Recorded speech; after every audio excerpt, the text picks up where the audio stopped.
स्वागत है आपका एमपी भर्ती अपडेट में। दोस्तों, आज जो यह लेटर है, यह लेटर तो शायद सभी लोगों ने पढ़ लिया होगा कि यह संविदा कर्मचारियों के लिए विशेष तौर पे यह लेटर जारी हुआ था। लेकिन इसमें जो बिजली विभाग में आउटसोर्सिंग वाले जो कर्मचारी, उनके लिए भी एक महत्वपूर्ण पॉइंट है। तो चलिए बिना किसी देरी के हम शुरू करते हैं। दोस्तों, मध्य प्रदेश शासन ऊर्जा विभाग मंत्रालय से यह लेटर जारी हुआ था, जो कि पत्र क्रमांक 5240 था, जो कि 24 जुलाई 2026 को जारी किया गया था। दोस्तों, इस लेटर को तो आपको पता ही होगा, यह विशेषता संविदा के लिए था और संविदा वालों की विभागीय परीक्षा लेकर उनको नियमित भर्ती में रिक्त पदों पर नवीन नियुक्ति दिए जाने की प्रक्रिया करने के लिए लेटर था। चलिए दोस्तों, अब घुमा फिरा के बात ना करते हुए सीधे पॉइंट में बात करता हूँ। आपका भी समय महत्वपूर्ण है। देखिए दोस्तों, आपने बिंदुवार तो इसको पढ़ा ही होगा। तीसरा, चौथा, पाँचवा और छठवें वाले पॉइंट में सबसे महत्वपूर्ण बात लिखी हुई है, जो कि आउटसोर्स में कर्मचारी जो काम कर रहे हैं उनके लिए। आप देखिए, इसमें पढ़िएगा 6वें नंबर पर क्या लिखा है। सभी उत्तरवर्ती कंपनियों के लिए इस योजना के अंतर्गत बाह्य स्रोत एजेंसी के माध्यम से एक जाई भर्ती प्रक्रिया संपादित करने के लिए पूर्व क्षेत्र कंपनी नोडल कंपनी होगी।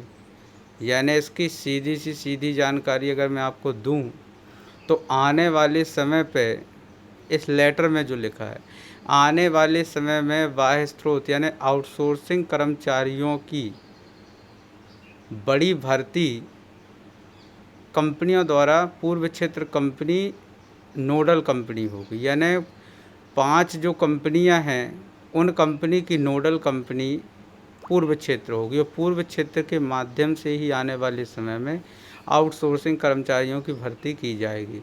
यानी पहले जो ठेकेदार द्वारा या कोई एजेंसी द्वारा अगर किसी कर्मचारी से पैसे ले दे के अगर कोई भर्ती कर लेता रहा आउटसोर्स में, अब वो धांधली बंद हो जाएगी, क्योंकि यह कंपनी के थ्रू अब भर्ती होगी और एक जाई भर्ती यानी बड़ी मात्रा में आउटसोर्सिंग कर्मचारियों की भर्ती की जाएगी, जो कि पूर्व क्षेत्र कंपनी नोडल होगी। यानी जो मेन रहेगा वो पूर्व क्षेत्र कंपनी रहेगी।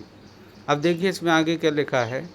पूर्व क्षेत्र कंपनी नियुक्ति हेतु नियम व शर्तें निर्धारित करेगी। यानी जो आउटसोर्स कर्मचारियों की भर्ती होगी, उसमें नियम और शर्तें निर्धारित कौन करेगी? पूर्व क्षेत्र कंपनी, यानी जबलपुर में जो पूर्व क्षेत्र कंपनी की ऑफिस है, करेगी, जो सभी कंपनियों को स्वीकार होगी।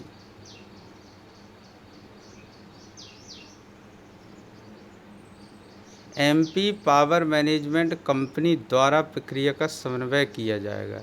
यानी दोस्तों, जो आउटसोर्स में कर्मचारी ऑलरेडी काम कर रहे हैं, आने वाले समय में शासन उनके विषय में भी बहुत बड़ा कदम उठाने जा रही है। दोस्तों, यह कोई छोटी मोटी जानकारी नहीं है। इतने बड़े लेटर पे अगर आपके विषय में इसमें चर्चा की गई है, तो आप समझ ही सकते हैं कि कंपनी आपके भविष्य हेतु सोच रही है। समय लग सकता है, लेकिन ज़्यादा समय भी नहीं लगेगा, क्योंकि संविदा वालों का काम हो गया, अनुकंपा वालों का काम हो गया। अब आउटसोर्सिंग कर्मचारी हैं, यानी आने वाले समय पे जो ठेकेदार द्वारा या किसी एजेंसी द्वारा कर्मचारियों को परेशान किया जाता था, अब वो टोटल बंद होने वाला है। इस बिंदु पे चर्चा जो हो रही है उसके आधार पर मैं बात कर रहा हूँ, क्योंकि सरकार या शासन आपके विषय में भी सोच रही है। इसमें दो मते वाली कोई बात नहीं है। दोस्तों, यह बहुत बड़ी जानकारी है। अगर इसके अन्य जानकारी भी हमें कुछ मिलती है तो हम आपको ज़रूर बताएंगे। अगर आप नए हैं तो चैनल को सब्सक्राइब जरूर कर दीजिए और वीडियो को लाइक कर दीजिए, और कोई जानकारी अन्य चाहिए हो तो कमेंट बॉक्स में ज़रूर बताइएगा। दोस्तों, आने वाले समय पर जो आउटसोर्स में कर्मचारी बिजली विभाग में काम कर रहे हैं, उनके लिए भी कंपनी कुछ ना कुछ कदम उठाएगी, और जो न्यू भर्ती आने वाली है उसमें भी कुछ आउटसोर्सिंग के लिए प्रावधान किया जाएगा, जो कि जो भी कर्मचारी लगे हैं उनको फ़ायदा मिलेगा। दोस्तों, यह छोटी मोटी जानकारी नहीं है, इसलिए इसको आप आगे समझने की कोशिश करिए कि आगे जो भर्ती होंगी आउटसोर्सिंग कर्मचारियों की, वो बड़ी मात्रा में होगी, जो कि नोडल रहेगी कंपनी वो पूर्व क्षेत्र रहेगी।